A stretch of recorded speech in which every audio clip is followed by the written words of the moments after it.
বাংলাদেশের মানুষের মধ্যে ভারত বিরোধিতা বেড়েছে সাম্প্রতিক বছরগুলোতে। বিশেষত ভারতের বন্ধু বলে পরিচিত শেখ হাসিনা ক্ষমতাচ্যুত হওয়ার পর দেশটির সাথে বাংলাদেশের সম্পর্ক নিয়ে উভয় দেশের অভ্যন্তরে আলোচনা যখন তুঙ্গে, ঠিক সেই সময় ভারতের প্রতিরক্ষা মন্ত্রী রাজনাথ সিং দেশটির সামরিক বাহিনীর শীর্ষস্থানীয় কমান্ডোদের বাংলাদেশের চলমান পরিস্থিতির দিকে নজর রাখতে বলেছেন। ভারতের প্রতিরক্ষা মন্ত্রীর ওই বক্তব্যের পর বাংলাদেশেও এক ধরনের প্রতিক্রিয়া দেখা দেয়।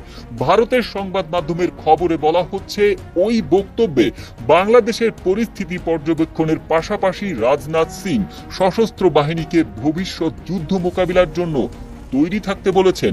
শেখ হাসিনা ক্ষমতাচ্যুত হওয়ার পর পাল্টে গেছে অনেক হিসেব নিকেশ। বিশেষ করে প্রতিবেশী ভারতের সঙ্গে সম্পর্কটা বিবেচনা করা হচ্ছে নতুন আঙ্গিকে।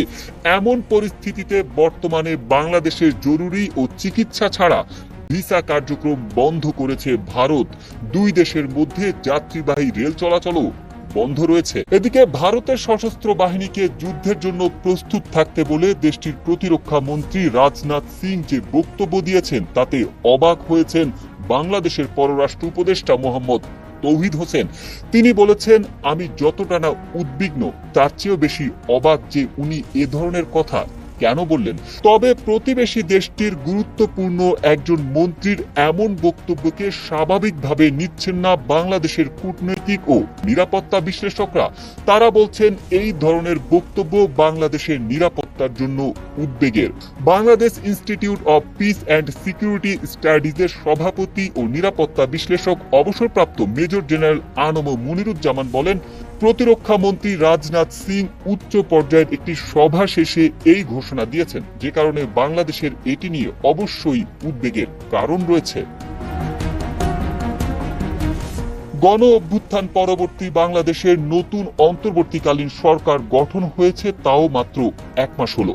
ভারতের প্রতিরক্ষা মন্ত্রীর ওই বক্তব্য এমন সময় দিয়েছেন যখন ক্ষমতা ছেড়ে সেদেশে আশ্রয় নিয়েছেন সাবেক প্রধানমন্ত্রী শেখ হাসিনা।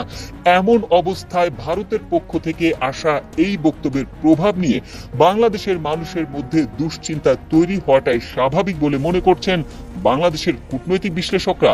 সাবেক রাষ্ট্রদূত হুমায়ুন কবির বলেন, এখন সংবেদনশীল সময় পার করছে বাংলাদেশ। এই সময় যখন এমন একটি বক্তব্য আসে তা এদেশের মানুষের মাঝে বিভ্রান্তি তৈরি করতে পারে ও জনমনে নেতিবাচক প্রভাব ফেলতে পারে।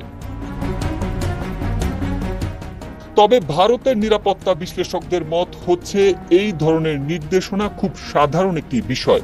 বাংলাদেশের এ নিয়ে চিন্তিত হওয়ার খুব বেশি কারণ নেই।